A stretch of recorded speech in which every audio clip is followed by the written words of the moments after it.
Liam! Jesse! Both of you into the pantry! His mother's usually controlled expression had been replaced with panic. Liam could hear the sound of whirring propellers as the distant vertibirds drew closer. Whatever approached had no interest in peace.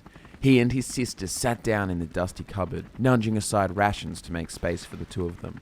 Jessie was crying, so Mother handed her a blanket and kissed them both on the forehead. As their mother closed the pantry doors, Jessie pushed the blanket against her mouth to muffle the sobs, and that was the last he saw before the doors closed. Now the only light that remained was the narrow strain of light piercing through where the doors met, illuminating a few motes of dust which hung in the air, briefly disturbed by the light gust. They had no room to maneuver, but Liam reached out to hold his sister's shoulder, hoping to offer her some semblance of comfort amidst the chaos. The spinning propellers seemed to be right outside the house now, and he heard the vertibirds powering down. Now as he pressed his ear into the crack of the door, he could hear unfamiliar voices, and then the thump of a fist pounding against the door, 3 pounds at a time, with a few seconds break between each set. It didn't stop until the mother opened the front door. There was a brief exchange, but Liam couldn't make out the words. What followed made Liam's blood curdle. He heard the crack of steel gauntlet against flesh, and then his mother's helpless scream. Liam knelt forward and embraced his sister, partly out of compassion, but also to prevent her now violent sobs from attracting the attention of those outside. "Jessie," Liam whispered, trying not to let fear show in his voice. "Stay right where you are and hold your blanket close. I will go check on Mother." Every part of him wanted to break down in tears, for he was certain they would all die today, but he needed to be strong for her, and for their mother. Without Father here, who else could?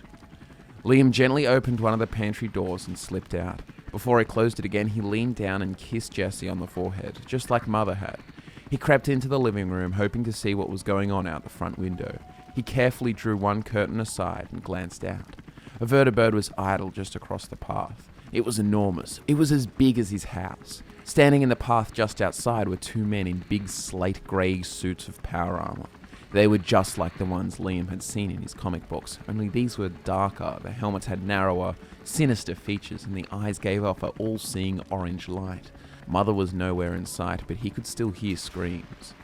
Liam closed the curtains and headed to the back of the house, slipping out the back door to make a wide circle around the settlement.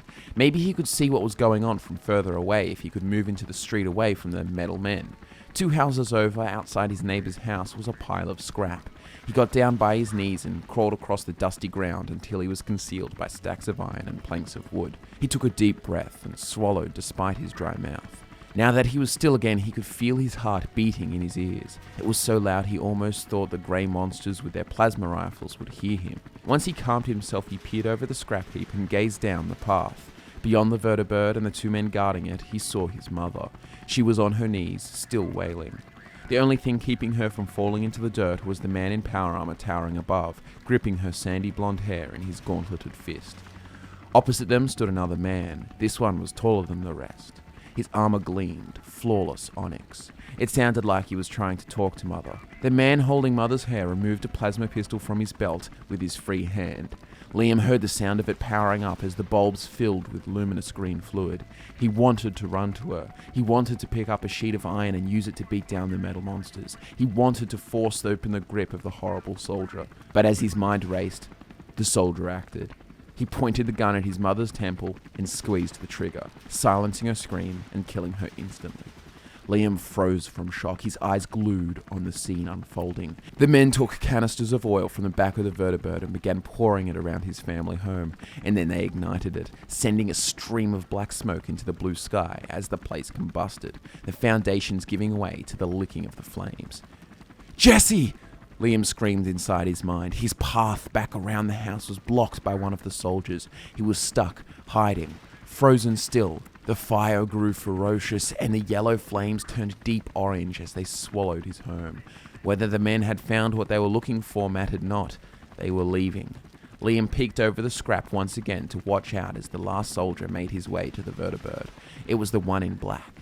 The man stopped momentarily. His eyes tracked over the pile of trash and seemed to catch right on Liam's face. Liam was afraid to move. Liam could only stare back at the man who was making no move towards him. He only stared for a brief moment before continuing to the vertibird. Liam closed his eyes. Burned into the depths of the blackness beneath his eyelids, he could see the glowing eyes of the man in the black armor, the orange light of the eyes glowing the same shade as the flames currently devouring his home. He stared right back at them, not crying, not faltering. "Liam, wake up!" It was a female voice. His eyes were closed, but he could feel her shake him. "Jesse, is that you? Wake up! It's time to go!" Liam awoke suddenly, opened his eyes, and grabbed for the figure in front of him. It was Amy. He was covered in sweat. Liam released the grip from her throat just as Dutch pointed his .44 at the back of his head. "What the fuck was that all about?" Amy said as she massaged her neck while swallowing breaths. Sorry. I have night terrors sometimes. Are you alright?" Liam felt an embarrassment wash over him. "I'm fine. It's okay. I think Dutch can wake you up next time." She attempted a smile, but she was clearly still unsettled. They were silent for a few moments. Liam rubbed his eyes, trying to wipe away the slight circles of orange still lurking in his vision. The silence was only broken by a grunt from Dutch as he holstered his weapon. Even though they needed him for added protection, it was abundantly clear that the two of them didn't trust him yet. They looked at him the way one would look at an untamed animal, his motives indistinct and probably selfish. "So," Amy added after a long pause, "we have probably a full day's walk ahead. The Brahmin is fed and watered, so we should be able to make it to Bunker Hill by nightfall. The sooner we drop off this cargo, the better, especially considering that our buyer won't be there much longer." "Right," Liam responded. The cargo, which Liam now knew to be an incredibly pricey and incredibly dangerous shipment of mini-nukes, was loaded into the cart and covered with a worn old tarp. To the average eye, they would look like petty trade items. Amy's plan to make the cargo look one step above worthless was a clever move. Liam slung his sniper rifle over his back and folded his bedroll. They walked until noon through the streets of inner Boston. Skyscrapers lined them on either side, and each one looked destroyed, looted, or both. "So is this the kind of thing you do often, Amy? Stealing from mercenaries?" "If we made a habit of this, we'd be too dead to spend our fortune," Amy said. "No. Usually we're just selling arms and trading, but recently we've found ourselves tangled up with some less than savory characters. We really need this deal to pay off a debt, and if that means stealing from some of these mercenary assholes like the Gunners, then so be it." Liam said nothing. Desperate times call for desperate measures, I guess. Amy laughed. "I really appreciate your help on this, though. I'd be much more worried about our chances if it were just Dutch and I." She glanced over at Liam, who walked alongside her. "I need the caps, so it works for me." The conversation lulled and they continued on their way in relative silence. Sometime just after noon, they approached a clearing. Their path was blocked by some makeshift fences. A group of raiders had obviously established a nest in the surrounding buildings and intended to keep travelers away from the road. "Well, shit," Amy said. "We need to go this way if we're going to make it to Bunker Hill by tonight. We're making bad time as it is." She rubbed her temple as she gestured for the Brahmin to halt. Dutch grunted behind them. He began loading his pistol. "You're not seriously planning to storm the place," Liam said, taking a step back from the concealed cargo. Dutch shrugged as he loaded the last bullet into the revolver. "If one round happens to hit our cargo, we'll be stains on the pavement, and no amount of caps from some buyer in Bunker Hill will matter then. So I recommend we don't fight our way through raiders with a load of mini-nukes in tow." "He's right, Dutch," Amy conceded. "Our only option is to go around. I know you said the contact won't hang around for long, but if he's committed to this deal, he'll just have to stay an extra night." Liam had no intention of dying for a pocket full of caps when he was so close on Grayson's trail. "You're right, Liam, but there is another way." Her brow creased from pondering. "Without this big cart giving us away, one of us should easily sneak through. Dutch should go ahead with as much as he can fit in the rucksack. If he can make it to the buyer by nightfall with a small taste of the cargo as a sign of goodwill, he'll surely stick around another half day to wait for us." They shared glances. Dutch nodded and started emptying the contents of his travel pack into the cart. They carefully packed 5 mini-nukes into his bag, and Dutch prudently fastened it onto his back. This was the most daintily Liam had ever seen the tower of a ghoul move. And then, without wasting any time, Dutch holstered his loaded gun and began walking. The two of them watched him leave, characteristically unfazed by the fact he was walking into a volatile neighborhood with a travel pack full of nuclear explosives.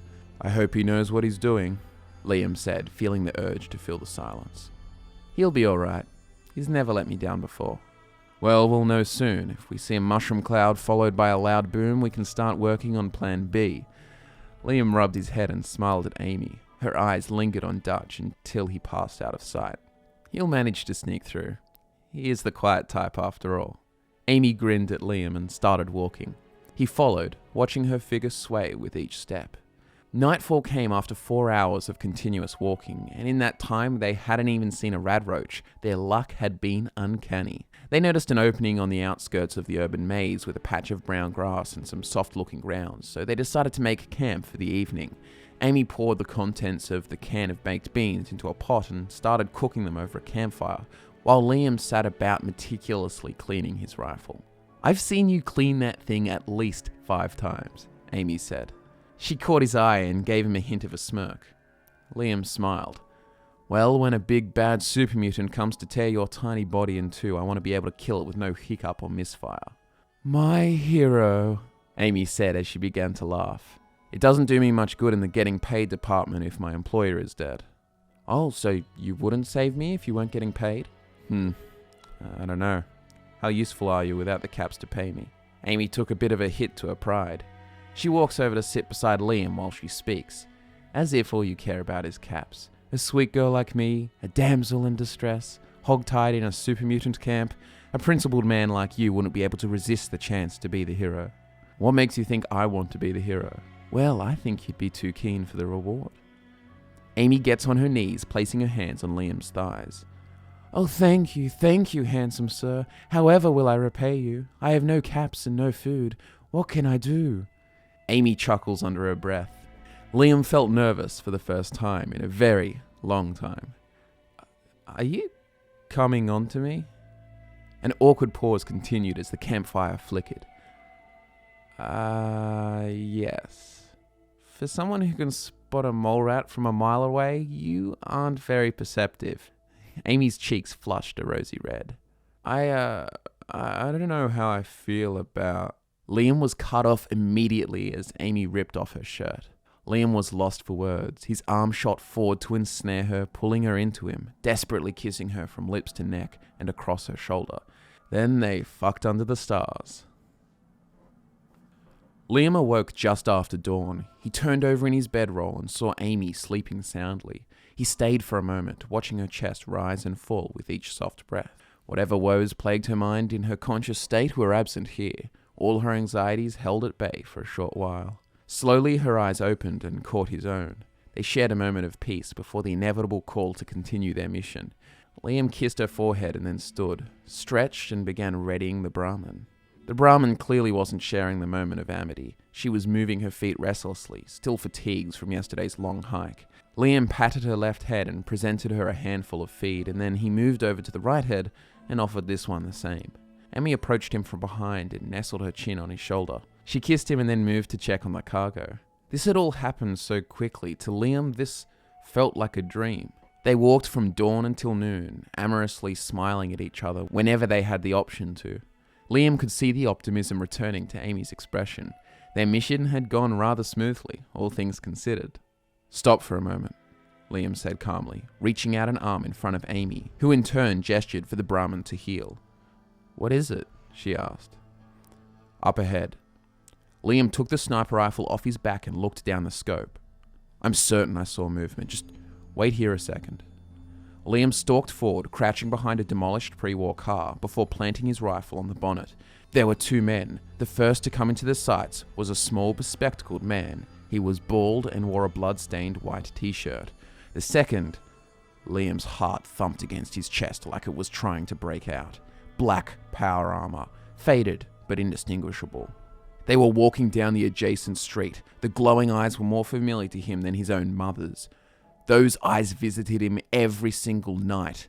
Before he could react, they had just moved out of sight. Liam instinctively sprinted down the wide street, desperate to get Grayson in his sights. He heard Amy calling out to him, but he couldn't make out her words over the pump of adrenaline coursing through his veins. He narrowed to angle until he could see down the adjacent street. They were now walking away from his position. He placed his sniper rifle on a pile of debris, held his breath in an attempt to steady his thrashing heart, and fired.